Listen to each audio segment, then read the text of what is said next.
All right, President Obama and other liberals have called for stronger gun control in the wake of the Orlando terrorist massacre, including universal background checks and assault weapons bans.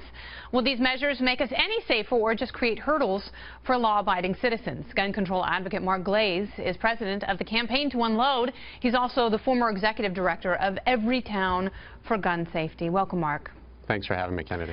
So, I mean, obviously, in the face of this tragedy, we want to come together. We want to make sense of it. And, you know, one of the easiest things to do, obviously, is demonize the common elements that we see. And I understand the emotional desire to get rid of all guns, but I have to think, for a guy who is clearly mentally unstable, who is radicalized by himself or through other forces, and all those things come together. If there were no guns in the world, I'm very confident this person would have still found a way to murder dozens of people. You know, you might be right, but it would have been much harder to do. And you and I might actually agree that generally we would like the government out of our business. But two areas where I want the government in my business is when it comes to keeping me safe and when it comes to keeping the nation secure. And the fact is, this was a terrorist act and it was a hate crime, but it's the easy availability of almost any gun to anyone that turns hatred deadly. And there are things we can do to make it harder for them to kill 50 people in a sitting. All right. I mean, you know, I know you have expressed interest in going after gun manufacturers, but, you know, you talk about the guns, the millions and millions of guns that are already in American homes. The majority of Americans actually have guns in their homes. So how do you go about taking all of those guns away from law-abiding citizens?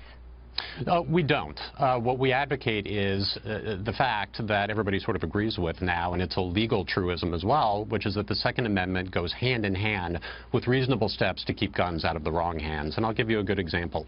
You know, my dad was a gun dealer. We had lots of guns. He never did anything bad with them. I have no interest in taking them away from him. But on balance, are assault weapons more use to the country than there are harm? And we know that these are the weapons that are used in almost every mass shooting and lots of daily shootings that don't make the headlines. So what do we do to keep them out of the wrong hands?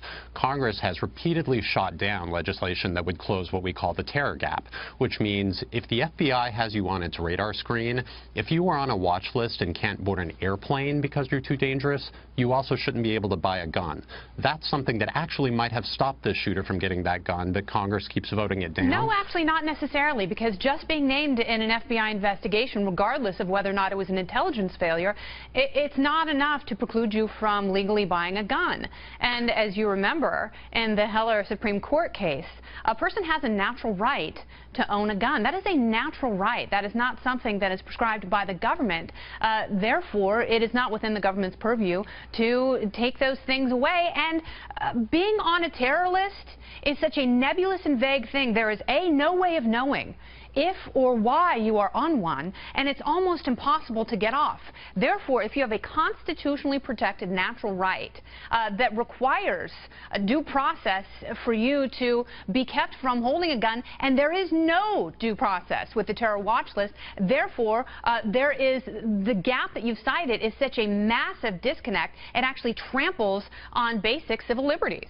So here's a couple things. First of all, you know, the Heller decision was written by Justice Scalia, who was a gun lover and also no fool, and he said that you have a right to own a gun in your home for self-defense. The holding did not go beyond that.